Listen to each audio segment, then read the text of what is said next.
The new guy's EX skill actually has a lot of depth to it, so I thought it'd be important to make an entire video dedicated to it. We're going to be organizing this video into a couple of different parts, each one going to a different aspect of the EX skill. So if you want to skip any, just check out this table of contents thing that we'll be putting up right now. Firstly, we'll go over the actual projectile itself, for each charge level and how far it goes. Then we'll talk about the specifics with the debuffs in each level. Then the strategy of using this unique EX skill, such as when to apply which debuff. And lastly, what Snow can do himself to make the move more deadly or more effective. No need to keep doing this intro, so let's now go into the projectile demonstration. This is recorded at both a lower angle and a higher angle, so if you don't like this one, give it a second and it'll switch over to the next one. So now into the projectiles themselves. Each projectile, depending on your Chaos Geyser charge, has a different length. The Seath transformation doesn't affect this. All it does is give you access to the 3rd and 4th charge tiers for your Geyser. Each level adds 2 pillars and is about the size of Garland. Using the minimap as a sort of measuring tool because we don't have any kind of practice arena, also because I'm a 20-year-old professional stupid bitch and I still can't measure things well, we'll be using those to measure the distance each charge goes. At 0 charge, it goes about half of a ring. At level 1 charge, it goes a little bit over that first ring. At level 2 charge, it goes a little bit past the second ring. And at level 3 charge, it goes a little bit past the third ring.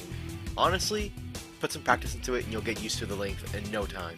Now on to the debuffs. During my testing, your Seath transformation level has no effect on the same debuff's length. At the top of the screen is maximum transformation snow, and at the bottom is base snow, and the debuffs last at the exact same time. And speaking of length, I was surprised to find out that each debuff lasts the exact same amount of time except for the last tier, Annihilation. The first 3 last about 10 or 11 seconds. Annihilation lasts 15 seconds. I just want to say I lined them up frame by frame with a 60 frames per second Elgato HD recorder, and then I played them all together once the actual debuff appeared and when the attack landed at the same time.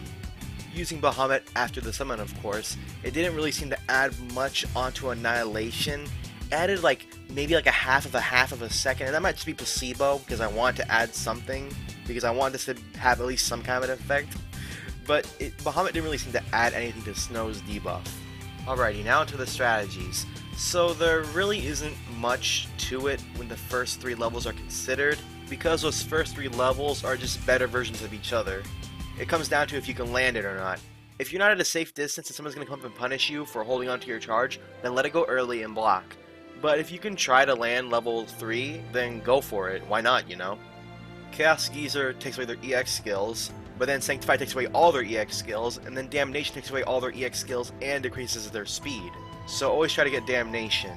If you need Bravery or need to deal Bravery damage to a target. Annihilation, on the other hand, only does HP damage, but it does all the debuffs listed earlier, plus it provokes the target onto you. It's great for a killing blow, but if you have low health, or the enemy has high brave, you're probably better off just laying the 3rd tier of Geyser.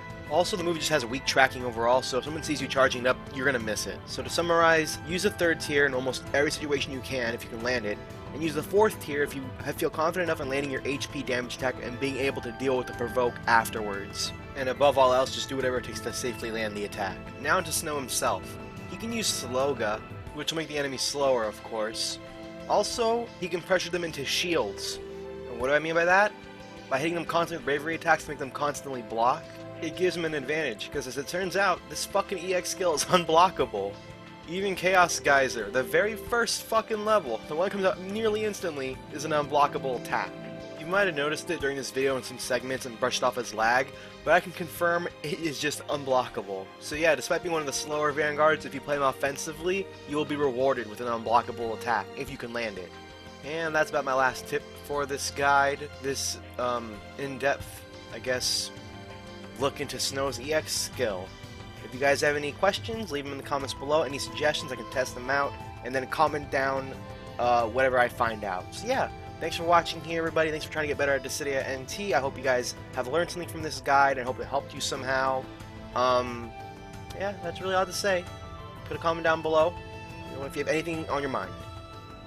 Share with your friends if they're trying to learn Snow too, if this helped you, and you think it's going to help them in any way, shape, or form. Because, of course, we always want the community to get better overall. I'm Blue. Stay safe. Don't eat your mom. And next time you watch my videos, you better be drinking milk or you're going to regret it. I'm not going to tell you why. See ya.